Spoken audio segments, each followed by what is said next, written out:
Hey, what's up? This is 36 Drew coming to you, N3O Clan representing. This is a 1v1 VOD, video on demand, played on FanPatch 1.1.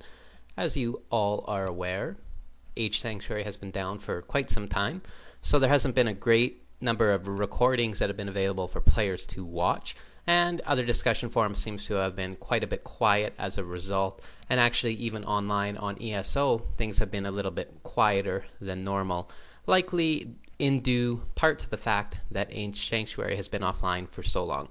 This is a 1v1 Brigadier versus Brigadier, Aztec versus Portuguese on New England. I of course am 36 Drew and I will be playing Victor Sui. New England is a very interesting map. Some people don't feel that it's entirely competitive. I would disagree with that completely. In fact, I think that it is a very competitive map. I do think that some things need to be addressed, such as hunt balance and, or shall we say, lack thereof. Other people feel things like ships in the pond are rather lame. Some people feel that the choke point issue is rather lame. I disagree with that completely from a philosophical perspective, and I say that, well, if you want to be able to play this game at a high level, you have to know how to play a choke point. You have to know how to deal with things like ship in the pond and stuff like that. It's not as if those options are only available to one player. They're available to both players. Either way, with 1.2 on the way, we're going to see changes for New England, and hopefully the map will be improved for the better. Like I said, I think hunt change is the biggest thing. Early on here, Warrior Priest, just have him do a minor amount of scouting before I end up calling him back, because of course I want to get him dancing on the fire pit as soon as possible, ideally before the 1 minute mark. The quickest you can theoretically have him up there is by about 50-55 seconds. So if you're getting a little bit later, having him dancing at 1:10 and you see I had a bit of idle time there, but still done before a minute, you'd be a little bit too late. And certainly if you're at 1:30, well, that's way too late. You'll notice that I started with 3 wood crates, so I'm going to build a house, a fire pit, and a market. I also was able to pick up a coin treasure, so I'm going to gather a little bit of additional coin and a little bit of additional wood in an attempt to grab the early hunting dogs upgrade. Also, while I'm grazing the map with my explorer and converted guardians, I'm going to be looking for treasures in particular that would reduce the number of villager seconds I'm going to lose in grabbing this early upgrade. The politician that I'm going to choose to up age with here is the War Hut politician. It is probably one of the better choices in this situation. I'm playing against a port player. He's not probably going to be particularly fast. You never know though. Port players can age with 12-13 vills and throw a town center quite far forward, so it's hard to say. We shall see just what happens. As I scout around the map using my explorer, my converted outlaw, as well as a couple of the sheep that I'll encounter, I'm continuing to look for the CDB/villager treasures that particularly show up on this map quite regularly. Also, I check out that 3 bear treasure, looking to see if it is the 135 XP. That really is quite a nice treasure, perhaps a slightly underguarded. And you notice there all my villagers accidentally garrisoned for a second. Instead of hitting N to eject the villager, I hit B, which of course rings the town bell. It is very nice to have been able to gather an 85 food treasure and an 85 wood treasure early in this game. So again, hope this VOD finds everyone well. Of course, with everything just seeming to have been a little bit slower lately. Really excited about 1.2. Can't wait to play it. Had the opportunity to play a couple games on it, and like I said, the balance on it is just amazing. It's hard to imagine that a small group of people was able to do such a good job. All of the civs that were previously in the bottom tier, Spain, Ottoman, Aztec, Sioux as well, really can do well in most matchups. Of course, there's going to be some matchups where some civs have a bit of an advantage, but there's no glaring matchups that are impossible. The other day I was playing on Robot Entertainment Patch, and I came across an India player, and I was Portuguese. Now, really, that is probably the single hardest matchup you can get. It was against the first lieutenant, and the game lasted over half an hour before I was finally able to win. And I have to say that I played really well, I thought, and I mean so did he, but I have to wonder how much of that opponent's success was due to the civ and not due to skill in general. Nonetheless, here we are, halfway to age 2, and my plan once I age up is to ship 5 villagers right away. Okay, a lot of people say, oh, why would you do that? You're Aztec. Aztec are a rushing civ. Well, they are a rushing civ, but they also need an eco to go along with it. With my 5 villagers and some eco rolling, I'd like to spam pumas followed by shipping 9 and 8 maces. Of course, it's a little bit different than RE patch, because on RE patch you can ship 10 and 9 maces. Those two cards have not been nerfed. I feel that the changes for Aztec in Fan Patch 1.2 look absolutely great. With maces, you have the option to ship a group of them and have them receive a bonus against heavy infantry. Very good choice. And also with the War Hut providing 5 population, it really just makes sense, since a War Hut, if the Russians were to build it, would provide 5 population, and at a cost of 250 wood, it really only makes sense to me. Of course, you have the further advantage that it can also receive shipments, whereas a traditional barracks can't. But it really, it's going to save 50 wood for Aztec early in the game, and it's going to deal with housing issues, which they can also experience. Notice here, I'm kind of just hanging out, got my economy set up so that I've got enough wood gathered.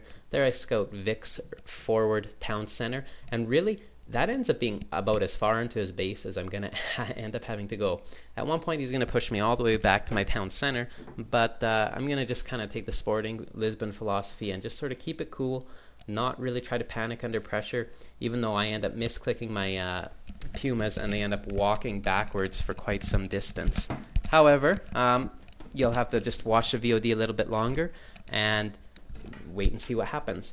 Of course, my 5 villager shipment has now come in, and my mace shipment is now on the way. Hopefully everyone had a chance to enjoy some of the Olympics while it was around. It was a pretty big deal around here.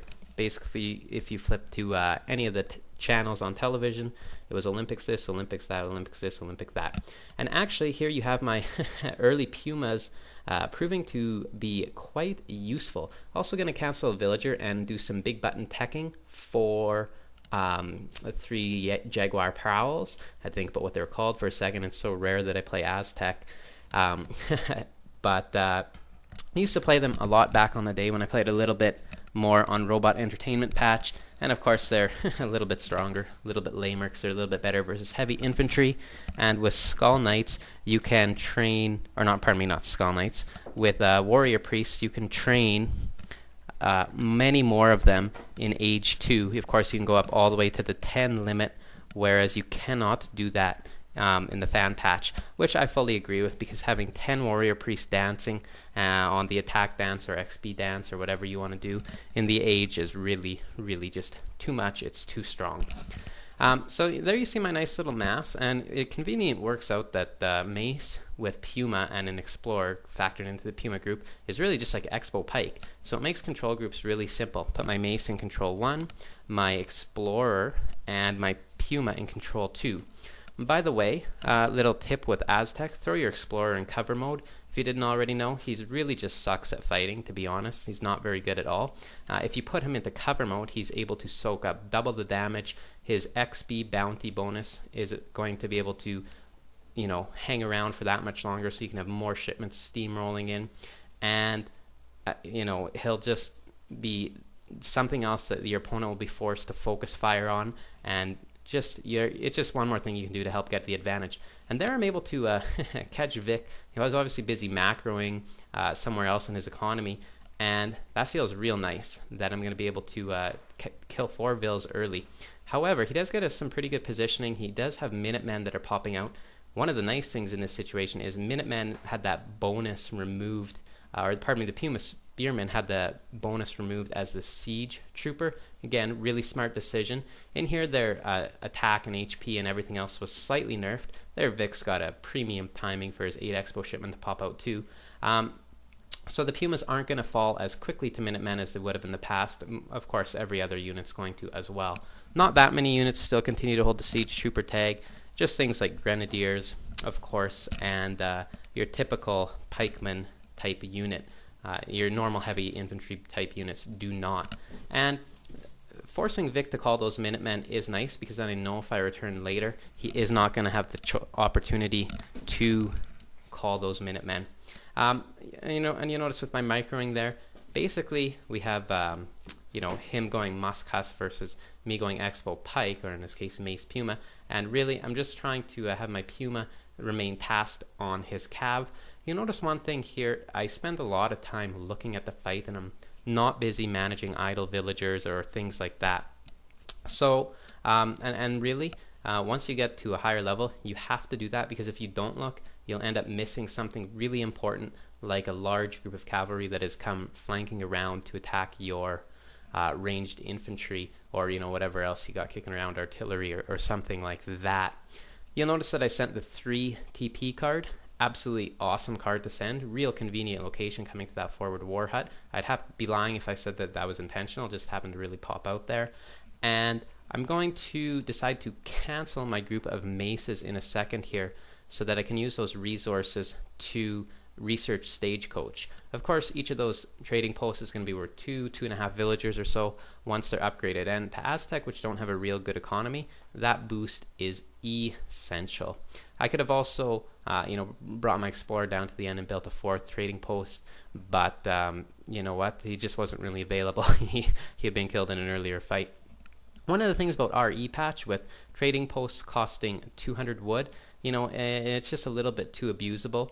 I see why they did it, and I have to admit that the change is kind of fun and it's kind of interesting if you're on the positive side of it. However, when you end up being on the receiving end of it, it really just is frustrating to play against, and it's not something that any player should have to endure. By the way, this game is recorded without the audio from the in-game sound, so it's just going to be strictly commentary only. I had to unplug my headset, because my Spanish war dog that is sitting beside me just kept on insisting on attacking it, and he is even continuing to do so now as I do this very commentary. And there you see the Stagecoach upgrade is about halfway through. Next card is 3 warrior priests. I don't have too many hunts in the vicinity of my base. I know that I'm going to be stuck on berries here in a little bit. I do like my sort of map control though. My war hut isn't super far forward, but it's semi far forward. I think that it's a mistake when Aztec players go super aggressive with their war hut, thinking like, oh, you know what, Aztec are this great rushing civ, blah, blah, blah, blah, blah. And there is something to be said for that, and maybe if you're going for some crazy kamikaze, suicide, whatever you want to call it, rush in a team game, yes. However, in a 1v1, I really don't feel that there's a whole lot to benefit. Maybe in the odd scenario where against a civ that's going to age up at like 5 minutes, like maybe against Japan or something, you could get away with going quite aggressive, but for the most part, it's to be avoided. And there, Vic almost gets too sloppy. However, he just loses the 1 hussar, and he's got some more that are sneaking in from this side. He is going to get some forward vills that are gathering of mine. Throughout this game, he actually is able to end up gathering quite a bit more resources than me, about 10%, and the post-game graphs are going to reflect that. There, however, I'm able to catch him with just too many things to manage. He's got to macro his economy. He's got to manage 2 groups of hussars as well as a group of infantry, of course, which is a mixture of musks, expos, and minutemen. Now, I actually had misclicked my pumas at this point, and I'm kind of hitting the panic button going, geez, darn, where are they? And I'm going to end up losing some of my infantry. I'm going to throw my fire pit to spam warriors in a second here. I end up mixing, let's say, 2, 3, 4, something like that into the mix. I didn't really feel like it was enough to put onto the attack dance, and it ends up proving to be a pretty good choice. I do have my town center set up with the maximum number of vills in it. Of course, I throw my Puma into cover mode right there. If his Cav is going to get anywhere near mine, I would, of course, switch them back to the attack mode, because Pumas in cover mode do not beat Hussars. They would only beat them with the attack mode. And there they get closer, so I pop them out. They were absorbing all the damage, and of course my ranged infantry plus my TC fire is doing wonders. And of course, I've got warrior. Looks like they're taking about 4 or 5 seconds to spam.